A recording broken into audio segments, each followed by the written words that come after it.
வணக்கம். இன்றைக்கு நான் நெத்தலி மீன் குழம்பு வைக்க போறேன். அதுக்கு ஒரு சட்டி அடுப்பில் வச்சு கொஞ்சம் நல்லெண்ணெய் சேர்க்கிறேன்.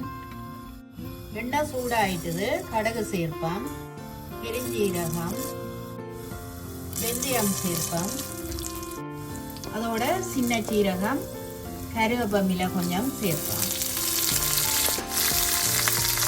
உள்ளி 2-3 கறியை வெட்டி வச்சிருக்கிறேன், அதை சேர்ப்பேன்.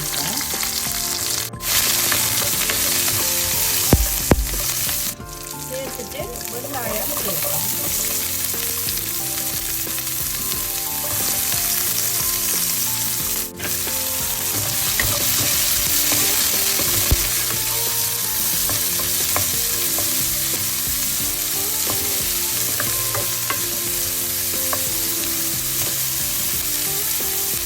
மூன்று பச்சை மிளகாய் கீறி வச்சிருக்கிறேன், அதையும் இதோட சேர்ப்போம்.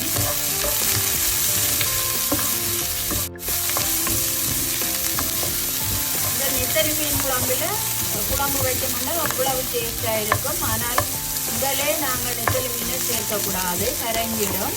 குழம்பு கொதிச்சு கொண்டு வர சேர்த்தோம்னா மீன் உடையாமல் வரும். இந்த வெங்காயம் ஒரு கண்ணாடி பதம் வதங்கி கொண்டு வர நான் 1 டீஸ்பூன் தனி மிளகாய் பவுடர் சேர்க்கிறேன். இந்த தனி மிளகாய் பவுடரை சேர்த்துட்டு நாங்கள் கொஞ்ச நேரம் வதங்க விட்டோம்னா நல்ல கலராக வரும் இந்த மீன் குழம்பு. நம்ம நான் கரைச்சி எடுக்க தீய விடக்கூடாது.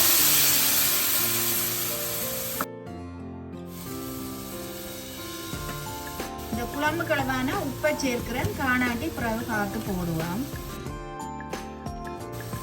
எனவே நான் யாழ்ப்பாணத்து கறி பவுடர் ஒரு 3 டீஸ்பூன் சேர்க்க போகிறேன்.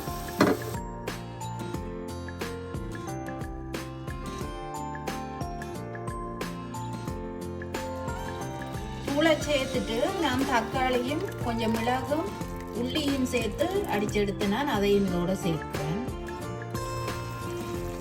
சேர்த்துட்டு இந்த குழம்பு கிழமான சுடுதண்ணி நான் இப்ப சேர்க்க போறேன்.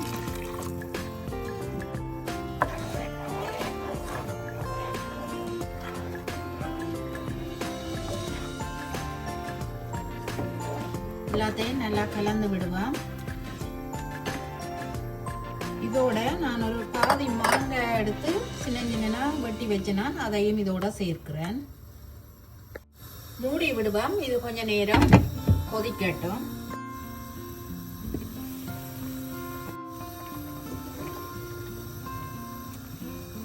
இப்ப குழம்பு நல்லா கொதிச்சு கொண்டு வந்துட்டுது. நான் இனிமே மீனை சேர்க்க போறேன். இதுக்குள்ள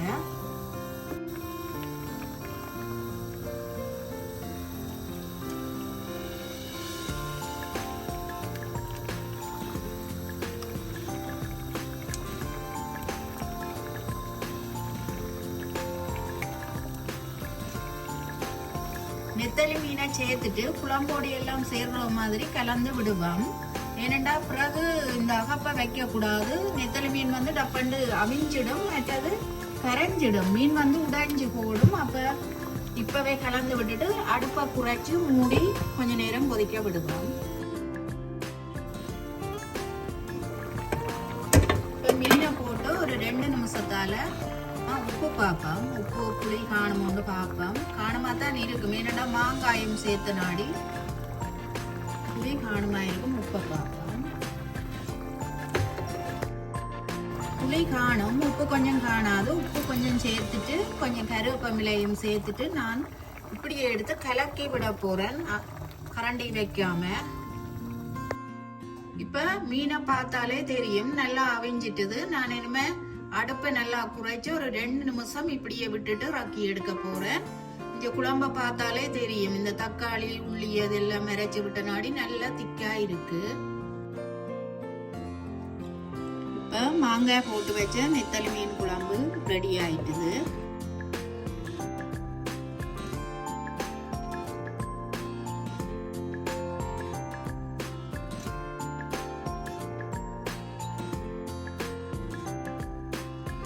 நான் இப்ப நெத்தலி மீன் குழம்பு வச்சு எடுத்துட்டேன். இந்த நெத்தலி மீன் குழம்புக்கு மாங்காயும் சேர்த்து செய்த நாடி நல்ல ஒரு புளிப்பு தன்மையோட குழம்பு அந்த மாதிரி இருக்கு. இது வெள்ளை புட்டோட சாப்பிட இன்னும் நல்ல டேஸ்டா இருக்கும். இந்த குழம்பு செய்முறை உங்களுக்கு பிடிச்சிருந்தா எங்களோட சேனலுக்கு ஆதரவு தாங்கோ.